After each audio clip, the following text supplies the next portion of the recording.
Evangelho de Lucas, capítulo 4, a partir do verso 16.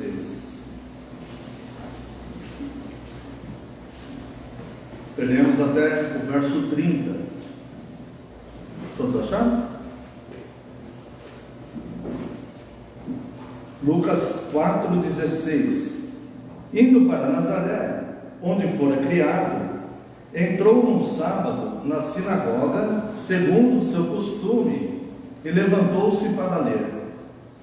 Então lhe deram o livro do profeta Isaías, e abrindo o livro, achou o lugar onde estava escrito: O Espírito do Senhor está sobre mim, pelo que me ungiu para evangelizar os pobres. Enviou-me para proclamar libertação aos cativos e restauração da vista aos cegos, para pôr em liberdade os oprimidos e apregoar o ano aceitável do Senhor. Tendo fechado o livro, devolveu-o ao assistente e sentou-se. Todos na sinagoga tinham os olhos fitos nele. Então passou Jesus a dizer-lhes: Hoje se cumpriu a escritura que acabais de ouvir. Todos lhe davam testemunho e se maravilhavam das palavras de graça que lhes saíam dos lábios e perguntavam: Não é este o filho de José? Disse-lhes Jesus: Sem dúvida, citar-me-eis este provérbio: Médico, cura-te a ti mesmo. Tudo o que ouvimos ter se dado em Cafarnaum, faze-o também aqui na tua terra. E prosseguiu: De fato vos afirmo que nenhum profeta é bem recebido na sua própria terra. Na verdade, vos digo que muitas viúvas havia em Israel no tempo de Elias, quando o céu se fechou por 3 anos e 6 meses, reinando grande fome em toda a terra, e a nenhuma delas foi Elias enviado, senão a uma viúva de Serepta, de Sidom.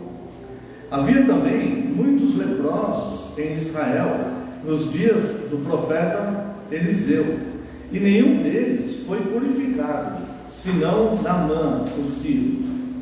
Todos na sinagoga, ouvindo essas coisas, se encheram de ira, e levantando-se, expulsaram-no da cidade e o levaram até o cimo do monte, sobre o qual estava edificado, para de lá precipitarem abaixo. Jesus, porém, passando por entre eles, retirou-se. Vamos fazer aqui uma breve oração. Pai eterno, santo, nós reunidos aqui, Senhor, nessa santa comunhão, neste momento de culto que prestamos a Ti, estamos agora diante da Tua santíssima palavra, Deus, que é refrigério para as nossas almas, direção, Deus, para os nossos passos, que nos cura, nos sara e nos aponta o caminho, Deus, para a salvação do Teu Filho amado Jesus Cristo. Para que nós possamos entendê-la, Deus, nós precisamos, Senhor, da iluminação do Teu Santo Espírito sobre essa Tua palavra revelada. Por isso, Deus, eu, com toda reverência, eu lhe peço, Senhor, que Teu Santo Espírito fale através de mim neste momento, Senhor. Que, na verdade, eu diminua e só prevaleça a Tua palavra, porque a Tua palavra, sim, Senhor, é a verdade. Oramos no nome santo e sagrado de Jesus Cristo, Seu Filho amado. Amém, Senhor. Aqui o Senhor Jesus, Ele dá uma lição que profeta nenhum é bem recebido na sua terra. Ele não é aceito. Por quê? As pessoas esperavam o rei. Quando chega o rei, não reconhece o rei, porque, mas você? As pessoas esperam o profeta. Quando chega o profeta, não reconhece o profeta. Porque falam: você é filho do carpinteiro, nossos filhos foram criados junto com você cresceu junto com os nossos filhos, você vivia na nossa comunidade. É algo que, como assim, o que vem de fora nós aceitamos, mas o que é daqui não pode ser o rei, o que é daqui não pode ser o profeta. E isto Cristo fala que se aplica a todos. Nenhum profeta é bem recebido na sua terra. Isso não aconteceu só com ele. Mas o extraordinário, o impactante, é que aconteceu com ele também. O próprio Cristo, o próprio Filho de Deus, que vindo não é aceito na sua própria terra. Quando ele foi pregar na sinagoga, ele prega uma profecia de Isaías referente a ele mesmo. E ele lê o cumprimento da profecia, estava diante daquelas pessoas para as quais ele estava falando. Mas a incredulidade é tão grande, irmãos. O coração do ser humano ele é como um cubo de gelo, muitas vezes. E o próprio Cristo, ele está lá, ele lê aquela profecia sobre si mesmo. E ele fala para eles: hoje se cumpriu essa profecia. E eles queriam jogar ele debaixo do monte onde estava edificada a cidade, queriam atirar lá de cima. E ele fala, nenhum profeta é bem recebido na sua terra. Bem, esse sermão é o sermão de Cristo que foi desprezado. Cristo pregou para aquelas pessoas da sua própria terra, pessoas que ele amava, pessoas que ele conhecia, né? Imagina nós aqui na nossa cidade, quantas pessoas, né, conviveram conosco por tantos anos, né? Infância, estudaram com os nossos filhos e convivemos. São pessoas que amamos. E essas pessoas então rejeitaram e queriam matá-lo, né? E esse foi o sermão de Cristo rejeitado. Irmãos, este daria um excelente sermão, mas não é sobre isso o sermão de hoje. O sermão que eu quero ministrar aos irmãos hoje, que eu creio que Deus me impulsionou a trazer essa palavra, tem sua origem aqui no verso 25. Mas antes de lermos, eu quero trazer no pensamento nessa mensagem o seguinte: o Senhor Jesus, ao longo do seu ministério, talvez mais, mas que eu me recorde bem, ele cita 4 dias passados, ou 4 épocas passadas, que ele chamou de dias, tá? Como nós vemos aqui nos dias de Elias, né? Que ele usou essa expressão, nos dias de Elias, nos dias de Eliseu. Ele usou isso 4 vezes, pelo menos 4, pode ser que tenha mais. Vou me referir a essas 4. E ele vai mostrar aqui, o objetivo dessa pequena meditação aqui com os irmãos, é mostrar como Deus, ele é Senhor do tempo, e como os propósitos de Deus se manifestam no tempo, sejam na situação que for.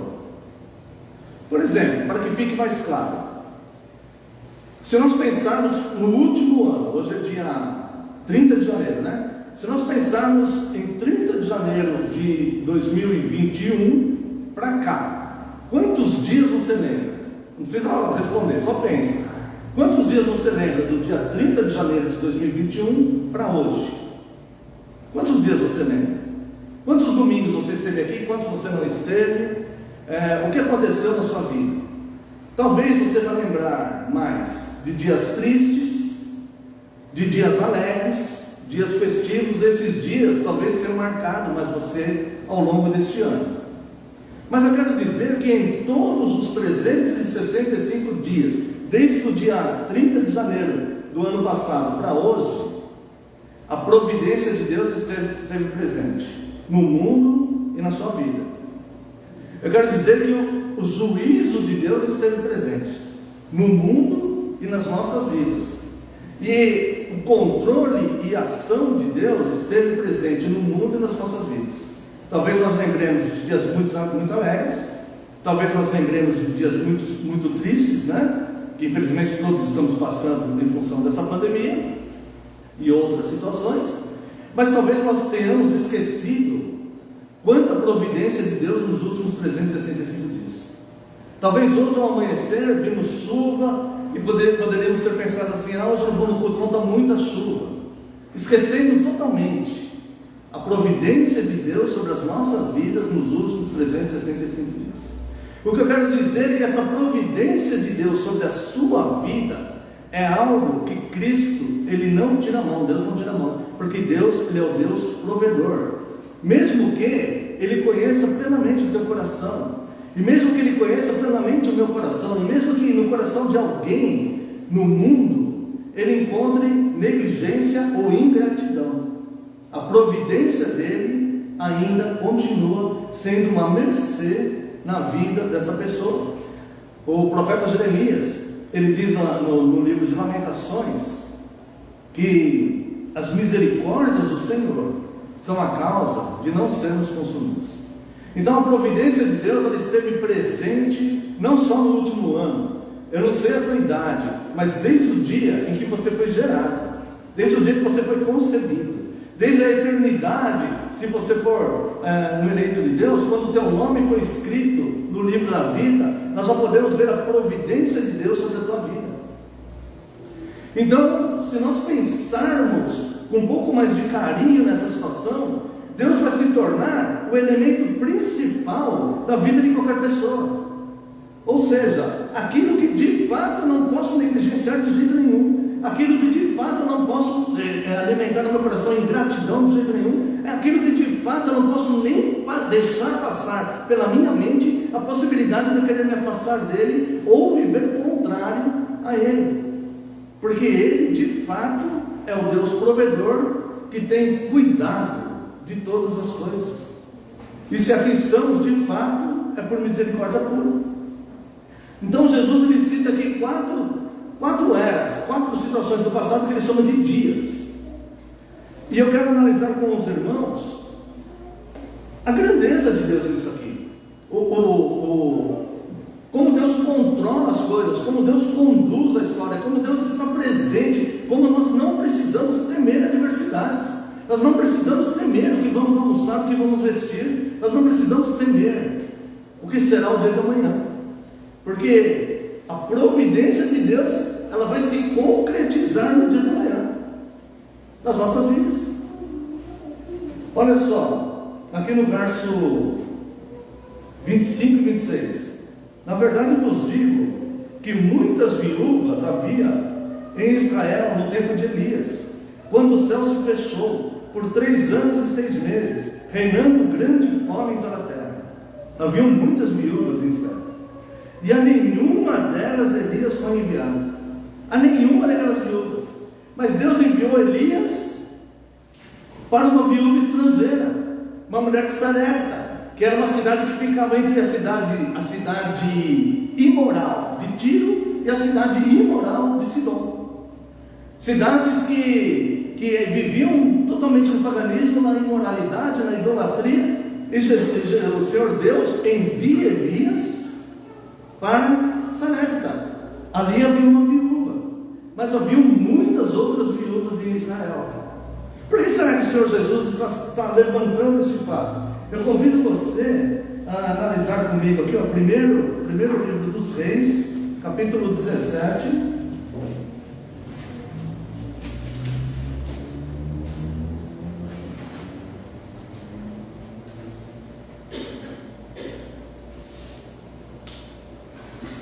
Antes, um pequeno contexto.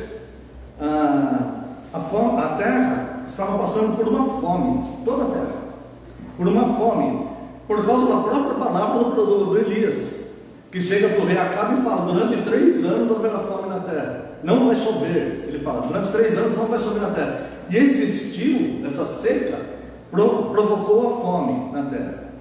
E Jezabel, a mulher de Acabe, mandou perseguir Elias para matá-lo.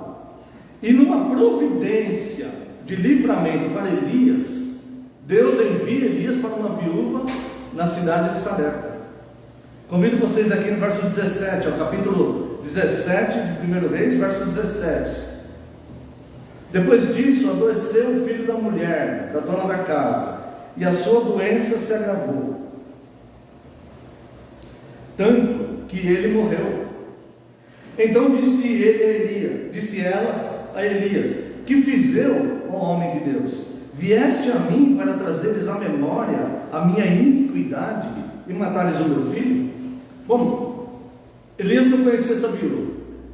Essa viúva era uma estrangeira. Elias saiu da sua nação e foi ter com essa mulher, e ela o recebeu.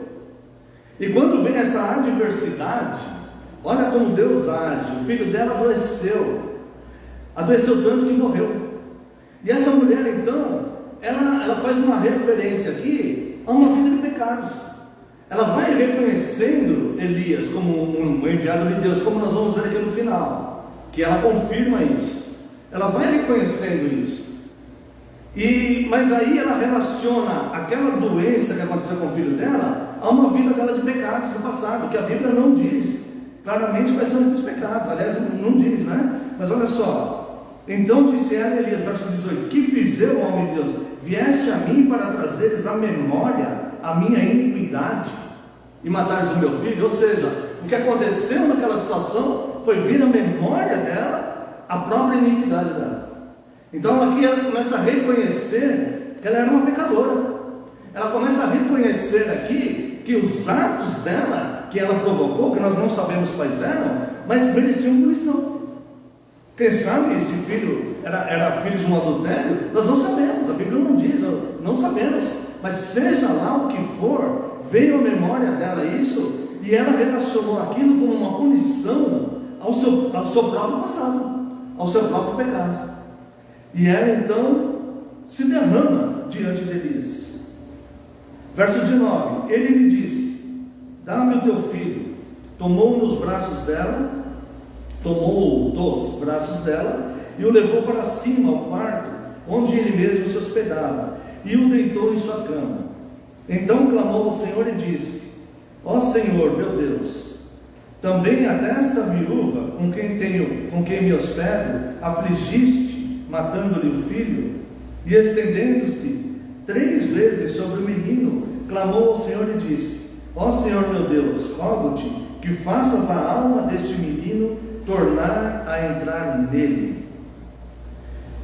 Aqui Elias, ele reconhece, como um profeta de Deus, um servo de Deus, ele reconhece que o poder era de Deus, e que não acontece nada sem que Deus determine. E ele não atribui a morte do menino a doença que o menino se contaminou, mas ele atribui a ação de Deus, porque ele conhecia Deus. Só que o Elias, ele era um ser humano. Tiago, ele fala que Elias, ele era um homem como qualquer um de nós. Não é porque ele tinha aqueles dons extraordinários, que Deus o capacitava com aqueles dons extraordinários, que ele era o super-homem, o Homem-Aranha, o Batman. Não, ele não era um super-herói.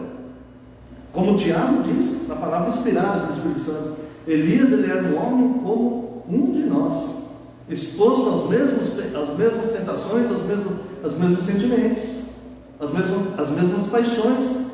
E ele, como homem de Deus aqui, ele reconhece então que a morte daquele menino veio de Deus, porque não morreria se Deus não permitisse aquilo, se não fosse uma ação de Deus aquilo. E ele então ele questiona Deus e fala: Senhor, o Senhor me trouxe até casa dessa mulher, essa mulher me hospedou, essa mulher me ajudou, e agora o filho dela morreu. Tipo, eu não estou entendendo nada. O homem, ele não, por mais que seja chamado por Deus, por mais que ele seja vocacionado por Deus, por mais que ele tenha sido capacitado por Deus, recebeu dons para a edificação da igreja, para exercer de repente algum tipo de ministério, ele não é Deus, e ele não consegue entender muitas vezes os grandes propósitos de Deus.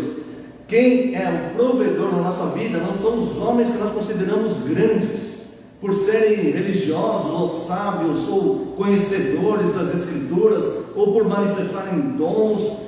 Não são essas pessoas. Quem entra com providência na história da humanidade, como nós vimos no dia do Senhor 21, é o próprio Deus. Então Elias, ele não entende aquela ação de Deus ali. Ele, como homem, ele não tinha como entender aquilo. E ele fala: Senhor, a mulher me ajudou, e o Senhor, ela já é viúva, e o Senhor mata o filho da viúva. E ele, como ele era vocacionado àqueles dons, ele deita em cima e ele clama a Deus. Ele pede: Senhor, rogo-te, faças a alma deste menino tornar a entrar nele. Irmãos, aqui está descrito o que é a morte física. A alma, a morte é a ausência da alma viva. A vida está na alma, que Deus concede à pessoa. Deus nos deu uma alma vivente, e esta alma, nós podemos chamar de espírito também. Em alguns momentos vai estar alma, em alguns momentos vai estar espírito. Esta alma, quando existe a morte física, ela vai voltar para Deus. O corpo volta ao pó, porque o corpo é formado do pó, mas a alma continua vivendo. Então nós vemos aqui claramente o que aconteceu com esse menino. A vida saiu dele, mas a vida estava em algum lugar, porque o Eliseu pede para Deus que a vida voltasse a ele, que a alma vivente voltasse a ele. Ele usa essa expressão alma, tá? Então esse menino, ele estava vivendo em algum lugar. Senhor meu Deus, rogo-te que faças a alma deste menino tornar a entrar nele. Ou seja, Elias deitou sobre o corpo sem alma, que é o estado da morte.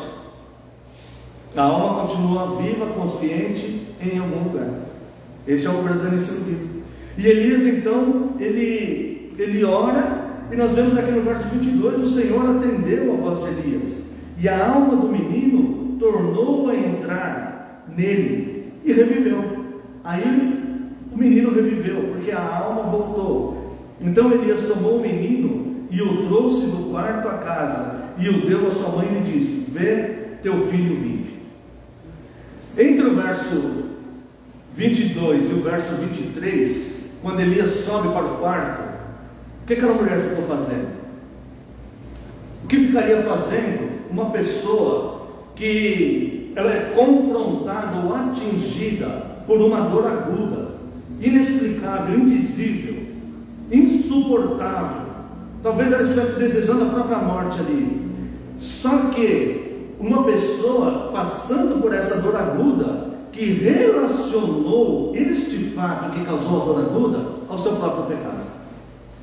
O que é mais racional nós pensarmos? O que ela estaria fazendo enquanto Elias subiu lá e fez todo esse processo de orar a Deus, deitar sobre o menino e conversar com Deus: Senhor, porque o Senhor fez isso? Peço que o Senhor, que a alma do menino volte e tal. Enquanto estava acontecendo essa situação lá em cima, o que estava acontecendo lá embaixo?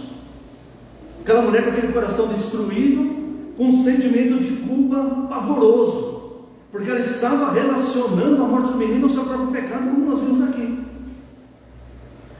E isso veio à memória dela. E eu vou te falar o que estava acontecendo com ela. Deus estava trabalhando no coração daquela mulher, em meio àquela dor aguda. Quem sabe como era o coração daquela mulher? Quem sabe quais eram as intenções daquela mulher de dar prosseguimento à sua própria vida antes de ele chegar? Quem sabe, quando a fome acabasse, que voltasse a chover, como que aquela mulher iria conduzir a sua vida caso ela sobrevivesse àquele momento? Quem sabe não mergulharia em pecados ainda maiores? Agora a situação está tão boa. Passou aquela fome. Meu filho está tão saudável. Eu estou tão bem. Quem sabe o que ela faria da vida dela numa situação assim? Mas diante dessa dor aguda, profunda, indizível, indescritível, que aquela mulher estava sentindo, e ela relacionando aquela situação da perda do filho ao próprio pecado, não podemos afirmar, porque a Bíblia não diz, mas provavelmente aquela mulher estava derramada diante de Deus, pedindo algum clamor, pedindo perdão, pedindo alguma coisa, ou mesmo que Deus tirasse a vida dela. Mas o fato é que aquela situação impactou tanto ela, que quando Elias desce e entrega o menino para ela, ela fala: olha, então a mulher disse a Elias: nisto conheço agora que tu és homem de Deus, e que a palavra do Senhor na tua boca é verdade. Por que ela fala isso? Porque a pessoa que é ingrata, ela é ingrata, ela vai continuar sendo ingrata, mesmo se você der tudo para ela, ela vai continuar sendo ingrata. Ela falou: mas você é homem de Deus, você veio aqui, eu te acolhi, e veio essa doença mortal sobre o meu filho e tal, inconformada, não foi? Depois, no final, ela falou assim: olha, era o mínimo que você podia fazer, já que você veio aqui, já que você é um homem de Deus, é o mínimo. Por que você fez meu filho passar por isso? O ingrato faria isso. A resposta dela aqui está demonstrando uma pessoa de caráter e coração transformados. E ela fala: agora eu vejo que você é um homem de Deus. Sabe por que ela está falando isso? Porque ela reconhece ali a resposta do clamor da oração que provavelmente ela estava fazendo naquele seu momento de angústia profunda. Provavelmente isso. Analisando o ser humano, e dentro dessas características aqui, podemos quase que afirmar que nenhum de nós estaria indiferente àquela situação. E depois, para dar esse retorno para Elias e falar: agora vejo que de fato você é um homem de Deus, é porque ali de fato houve uma transformação. Então nós vemos Deus aqui agindo no tempo. Jesus ele fala assim: olha, vocês não estão reconhecendo o Deus que se fez um de vocês, o cumprimento da profecia de Isaías que está diante de vocês. Nos dias de Elias havia muitas viúvas, como se vocês todos aqui fossem carentes de alguma coisa, como uma viúva é. Porque na época a viúva era carente da situação econômica, né? Ela não tinha sustento próprio. Então é como se Jesus falasse para todos vocês são carentes em alguma coisa e vocês não reconhecem o provedor. Está diante de vocês, vocês não veem. É isso que Jesus está falando. Nos dias de Elias haviam muitas viúvas, mas só uma. E Deus então opera, Deus alcança uma mulher, uma região estrangeira ali, fora da nação, uma região pagã, uma região que vivia de fato em imoralidades ali, né? E Deus livra Elias e Deus faz todo esse processo. Depois, irmãos, voltando lá para Lucas, ele fala nos dias de Eliseu, né? Lucas capítulo 4. Se você quiser manter sua Bíblia aberta em 1 Reis, aí pode manter. Lucas capítulo 4, verso 27.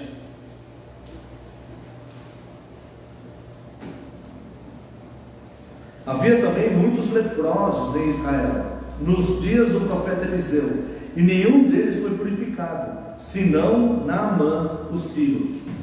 Naamã era estrangeiro também, ele era sírio, ele era um herói nacional, de uma nação que perseguia Israel. E Naamã, ele era honrado como um grande general, e ele era um grande estadista, e ele era um grande conquistador.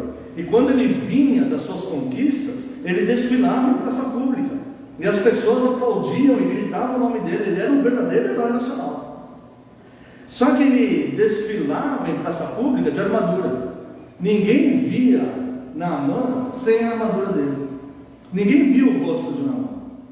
Isso acontecia porque Naamã era leproso, e ninguém sabia. Ninguém podia saber que ele era leproso. Então ele vivia daquela forma. Só que quando uma vez eles sitiam Jerusalém e eles entram ali e tomam algumas pessoas cativas, ele pega uma menina do povo de Deus, que a Bíblia nem menciona o nome dela, e leva para a casa dele para ser serva da sua esposa. E aquela menina, ela começa a observar os costumes da casa, e ela percebe que Naamã é leproso. Então aquela imagem que todo mundo tinha de um herói nacional, de um homem de armadura, de um general forte, um grande estadista, um grande guerreiro, um grande conquistador, aquela menina viu totalmente frágil. Um homem que dali a alguns dias não seria mais nada. E essa menina então se compadece. Olha só como é o povo de Deus legítimo. E essa menina se compadece e ela fala para a serva dela, para a senhora dela, que é a esposa do Naamã: tem um profeta na minha terra. Por que a senhora não pede pro Naamã, não sei como que era o seu Naamã, né? O seu Naamã, né? Por que a senhora não pede para ele ir visitar o profeta? E a mulher acaba convencendo o marido: vai lá, tem um profeta lá e tal, isso aqui. E acaba indo. E chega lá, Eliseu nem quer receber ele direito. Eliseu não está impressionado que ele é grande herói. Eliseu não está impressionado com nada disso, com a armadura dele, né? E quando ele procura Eliseu manda dizer para ele: mergulha no Rio Jordão 7 vezes para você ser purificado. Vamos abrir nossas Bíblias ali no livro segundo livro dos Reis, capítulo 5. E Eliseu fala para ele: mergulha no Rio Jordão 7 vezes. E ele, herói de guerra, uma nação que tinha conquistado ali recentemente aquele povo lá, e ele pega e fala assim: olha, na minha terra tem rios muito mais cristalinos e limpos do que esse rio poluído, desse Rio Jordão. E por que eu não posso ir no rio da minha terra? Tem que ir neste rio poluído. É bem assim que ele fala. os homens que estavam com ele falam: olha, o que vai fazer diferença, né? Agora, provavelmente aqueles homens já sabiam da sua situação. O que vai fazer diferença? Tenta, né? E ele mergulha então as 7 vezes no rio e sai purificado. Vamos ver aqui no verso 14. Então desceu, segundo o livro dos Reis, capítulo 5, verso 14. Então desceu e mergulhou no Jordão 7 vezes, consoante a palavra do homem de Deus, e a sua carne se tornou como a carne de uma criança, ficou limpa. Voltou ao homem de Deus, ele e toda a sua comitiva, veio e pôs-se diante dele e disse: eis que agora reconheço que em toda a terra não há Deus, senão em Israel. Agora, pois, te peço, aceites um presente do teu servo. Porém ele disse: tão certo como vive o Senhor, em cuja presença estou, não o aceitarei. Estou com ele para que o aceitasse, mas ele recusou. Verso 17, disse Naamã: se não queres, peço-te que ao teu servo seja dado levar uma carga de terra de 2 mulos, porque nunca mais oferecerá a este teu servo holocausto nem sacrifício a outros deuses, senão ao Senhor. Depois ele vai falar que quando ele voltar para a terra dele, ele vai ter que entrar no templo do Deus pagão e se curvar, e ele vai pedir perdão, mas ele nunca mais vai oferecer para aquele Deus, ele vai oferecer para Deus. E Eliseu fala para ele: vai em paz.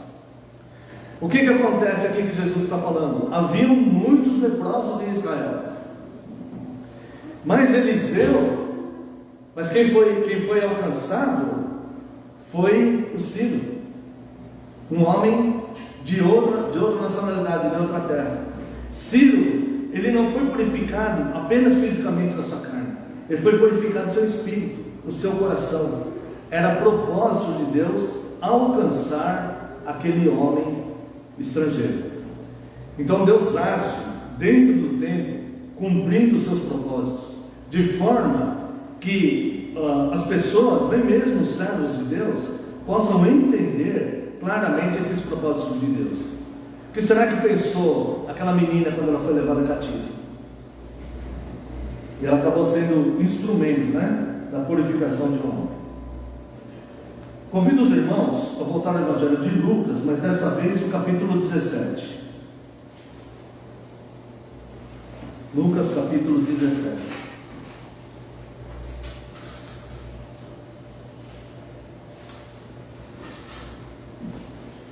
Veremos agora o verso 28. O Senhor Jesus, aqui também, ele vai lembrar os 2 episódios do passado, em que ele vai chamar de dias. Lucas 17, verso 28.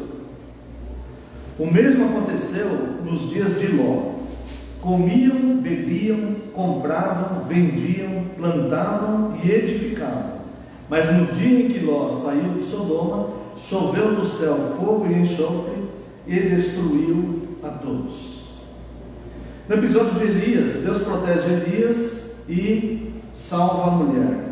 No episódio de Naamã, Deus honra a palavra da menina, que a menina falou para sua serva, e cura Naamã. Aqui, Deus vai mostrar aqui um dia de livramento e um dia de juízo entre pessoas muito próximas. Nós sabemos a história, né? Deus vai destruir Sodoma e Gomorra por causa da imoralidade, e Deus fala para Ló: tira a sua família e não olhem para trás. E nós sabemos que a mulher de Ló olhou para trás. Como que essa situação foi construída? Quando Abraão saiu, Ló indo com ele, eles chegaram na terra em que Deus falou para eles que ali eles deveriam edificar morada, e os pastores de Ló e os pastores de Abraão entravam num conflito. Então Abraão falou assim: olha, é bom que nós nos separemos. Eu vou para um lado com a minha família, os meus pastores e os meus animais, e você vai para o outro lado. Mas faz o seguinte: essa aqui é a terra, pode escolher o lado que você quer. Ló, ele escolheu baseado na visão humana, e ele olhou e ele viu onde tinha água, onde havia ali o ribeiro de água, onde havia uma boa pastagem, onde havia um lugar plano para ele construir as suas tendas, e ele pegou e falou para Abraão: eu quero este lado, onde tem o ribeiro e a água. E Abraão, que foi imputado pela fé em Deus, considerado justo pela fé que tinha em Deus, uma fé inabalável, falou para Ló: tá bom, pode escolher essa terra então. E Ló foi para o que aos olhos humanos seria de fato a melhor porção daquelas terras. Só que ali transformou-se no futuro em duas cidades totalmente imorais, Sodoma e Gomorra, tão imorais que Deus teve que intervir com um juízo severo sobre aquela cidade. E quando Deus vai intervir com um juízo severo contra aquela cidade, Deus fala para Abraão que ia destruir tudo. E Abraão fala: mas se tiver 50 justos? E Deus fala: se tiver 50 eu não destruo. E se tiver 40? Se tiver 40 eu não destruo. E eles vão nesse diálogo aí, até que Deus fala: eu vou livrar Ló. E Deus dá ordem então para Ló, para que ele saia de lá com a sua mulher e seus filhos e não olhem para trás. Eles saíram, a mulher de Ló olhou para trás e se transformou numa estátua de sal. Houve ali, Deus entrou com uma providência ali, que aquela cidade, ela toda ficou, como é que fala como ficou? Tipo uma, houve me fugiu a palavra, né? É como se tivesse um vulcão, por exemplo, tivesse caído ali naquela cidade ali, com a sua larva, com o ar contaminado ali. E a mulher de Ló, então, ela se transforma numa estátua de sal, porque sal era um dos elementos daquele episódio que aconteceu ali. O que nós vemos aqui claramente, irmãos? Livramento e juízo de Deus no templo. Por que a mulher de Ló olhou para trás? Provavelmente ela quis dar aquela última olhada naquela situação pecaminosa. Talvez ela não vivesse diretamente envolvida com o pecado que aquelas pessoas cometiam naquela cidade, mas talvez ela gostasse de presenciar e de ver alguma coisa. E ao sair de Ló, a mulher de Ló, Deus dá ordem explícita: não olhe para trás. E ela deu mais uma olhada para trás. E ali então nós vemos, no mesmo dia, livramento e juízo. Ló e o restante da família foram libertos daquele juízo, mas sua mulher não. E para terminar, irmãos, aqui mesmo em Lucas capítulo 17, verso 26: assim como foi nos dias de Noé, será também nos dias do Filho do Homem. Comiam, bebiam, casavam e davam-se em casamento, até o dia em que Noé entrou na arca e vindo o dilúvio, destruiu a todos. Os dias de Noé foram dias de purificação da terra. Noé, ele era considerado justo no meio de um mundo ímpio. Neste mundo ímpio havia violência, incredulidade e desamor. E Deus escolhe então o justo Noé para manter a humanidade. Deus dá ordem para que Noé pudesse construir aquela arca. Irmãos, Noé viveu 950 anos. São 346.750 dias. Muitos deles sendo zombado e oprimido por aquela geração violenta. A terra foi destruída porque os homens estavam totalmente, a maldade reinava naquele mundo. Por isso que Deus destruiu a terra com o dilúvio. Havia muitos crimes, muita crueldade, muita violência. Era isso que estava acontecendo lá. Agora imagine o coração de um homem justo que tem seus filhos vivendo num mundo assim. Eu não tenho dúvida que Noé se preocupava tanto com a integridade física dos seus filhos, que eles não se tornassem uma vítima daquela violência que imperava naquele mundo ímpio que Deus destruiu, como ele se preocupava também com a questão moral dos seus filhos, para que eles não fossem contaminados para se tornarem como aqueles homens. Com certeza, naquela geração, haviam pessoas da idade dos seus filhos. Como nós falamos aqui no começo, foram crianças da mesma época, cresceram juntos. E todo aquele mundo ímpio iria ser destruído por Deus. E Deus então fala para Noé: constrói uma arca, porque eu vou destruir esse mundo ímpio. Será que nesses 346.750 dias de vida de Noé, quantas noites ele passou em claro, preocupado com a sua esposa, com os seus filhos, com as suas noras? Quantas vezes? Não só, como eu disse, pela segurança deles, mas também para que eles não cedessem ao mal que reinava naquele mundo. Mas Deus, Ele manda o dilúvio e passa todo aquele tempo, e quando as águas começam a baixar, Deus coloca um arco-íris como sinal da sua aliança. Jesus, ele vem lembrar aqui, dia da aliança com Deus. O justo Noé foi preservado junto com a sua família dentro daquele mundo ímpio, e Deus faz sua aliança que nunca mais destruiria o mundo com água. Agora Noé vê sua família em paz para recomeçar. Dia de juízo para os ímpios, de grande dor, de muito clamor, de muita lamentação, mas um dia de grande alívio para o justo Noé, que agora tinha condições, de promover os cultos, de viver em paz, ensinar os seus filhos a promoverem a nova sociedade. Imagine você, eu quero terminar esse sermão aqui, chamando atenção para, eu não sei se você lembra dos seus 365 dias desde dia 30 de janeiro do ano passado para cá, mas imagine você e sua família no futuro. Imagine que este futuro, ele pode ser o melhor possível, muito melhor do que você imagina, porque Deus que opera no futuro, aliás, Deus que operou no passado, nos dias de Elias, nos dias de Eliseu, nos dias de Ló e nos dias de Noé, é o Deus que reina hoje, que opera hoje e que vai reinar no paraíso que Ele nos prometeu. Um dos grandes males do cristianismo hoje é perder a referência do céu. Não se prega mais sobre o céu. As esperanças dos cristãos estão nessa terra. Sabe por que a maioria das pessoas vai na igreja? Para Deus abençoar o casamento. Sabe por que a maioria das pessoas vai na igreja? Para Deus tirar os filhos das drogas. Sabe por que a maioria das pessoas vai para a igreja? Para Deus abençoar financeiramente. Não se pensa mais no futuro, não se pensa mais no céu, não se pensa mais em viver com Deus mesmo e adorá-lo. Não se pensa mais nisso. E a igreja não prega mais isso. Eu quero terminar esse sermão aqui dizendo para os irmãos, muito simples, isso aqui: imagine você e sua família desfrutando as bem-aventuranças do céu.